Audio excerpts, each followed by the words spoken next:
अपनी जान कहते हैं, हम अपनी जान के दुश्मन को अपनी जान कहते हैं। मोहब्बत के इसी मिट्टी को हिंदुस्तान कहते हैं।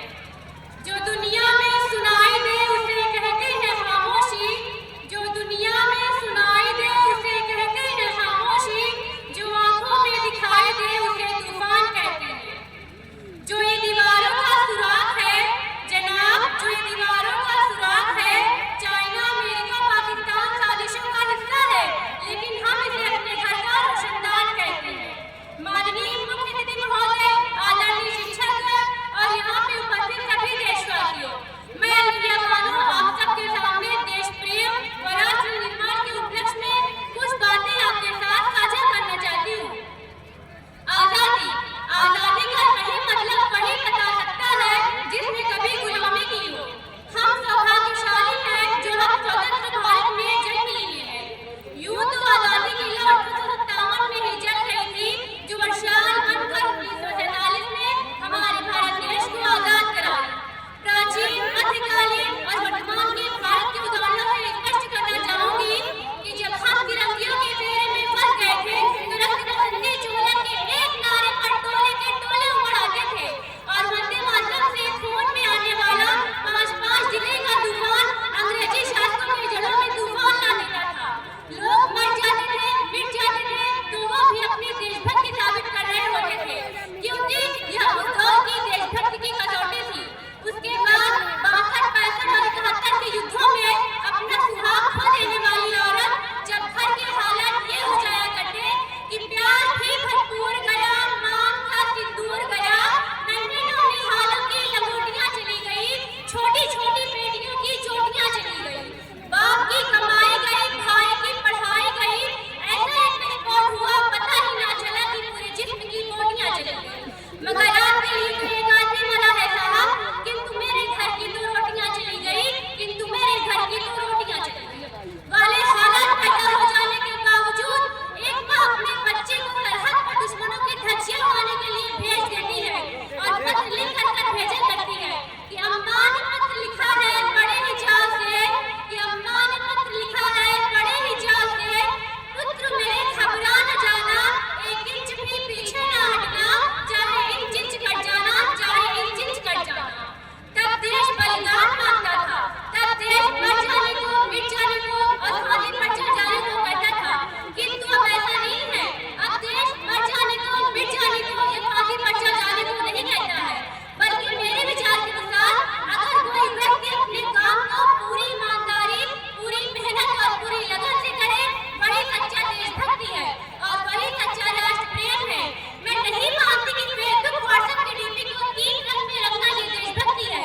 यदि आप कहेंगे कि साल में 2 बार हाथ में तिरंगा ले लेना ये देशभक्ति है, तो मैं आपसे पूछना चाहूंगी कि फुटपाथ और ट्रैफिक की छांव में जो बच्चा नंगे पांव हाथ में तिरंगा लिए हुए तिरंगा बेच रहा होता है, क्या आप उसकी वो देशभक्ति कहेंगे? वो उसकी देशभक्ति नहीं साहब, उसकी पेट की भूख की शक्ति है जो उसे ऐसा करने पर मजबूर करती है। क्योंकि वो ना मस्जिद को जानते हैं, न शिवालयों को जानते हैं, वो ना मस्जिद को जानते हैं, न शिवालयों को जानते हैं, जो पेट के भूखे होते हैं वो सिर्फ भोजन की दीवारों को जानते हैं। अपने परिवार, अपने देश और अपने समाज के ऊपर समर्पण का भार है एक देशभक्ति। देशद्रोहियों के जीवन में तूफान ला देना है सच्ची देशभक्ति, ताकि उन देशद्रोहियों को भी पता चल सके अगर तू परिंदा है तो ये आसमान तेरा है, अगर तू परिंदा है तो ये आसमान तेरा है, अगर तू दरिंदा है तो ये शमशान तेरा है, भाईचारे से रहना है तो इस जमीन पर, वरना ये कब्र भी तेरी है और ये कब्रिस्तान भी तेरा है। हमारी देशभक्ति की दादा, हमारी देशभक्ति तब बात होती है जब अपने ही माँ बाप को, अपने ही बच्चे आश्रम के चौखट पर छोड़ आते हैं। करा उठती है वो देशभक्ति जब मुसीबत में फंसे लोगों की जान बचाने के लालच हम सेल्फी लेकर अपनी लाइन बढ़ाने में लगे रहते हैं। आज के युवा जिन्हें अपने देश, अपने समाज को संभालना चाहिए, वही युवा चार बाई चार उनकी छोटी सी स्क्रीन पर अपने गुलामी के मात्र भाषण से अपनी भावनाओं की खोजी भेज रहा है। 4 बोतल वोट का काम इनका रोज था। यही लोग तो हमारे देश का भविष्य खराब करके रखते हैं। हम ऐसे समाज में रहते हैं, जवान लड़कों से बात करता देख भाई हड़काते हैं, जवान लड़कों से बात करता देख भाई हड़काते हैं, और वही भाई अपने गर्लफ्रेंड के किस्से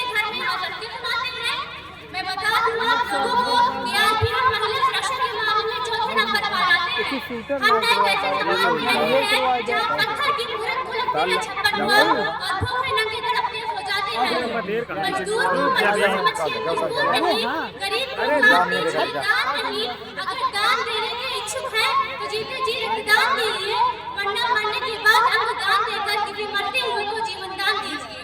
हमारा राष्ट्र निर्माण तब संभव होगा जब सरकारी स्कूल के बच्चे मध्याह्न भोजन के लिए नहीं, शिक्षा ग्रहण करने के लिए विद्यालय आएंगे।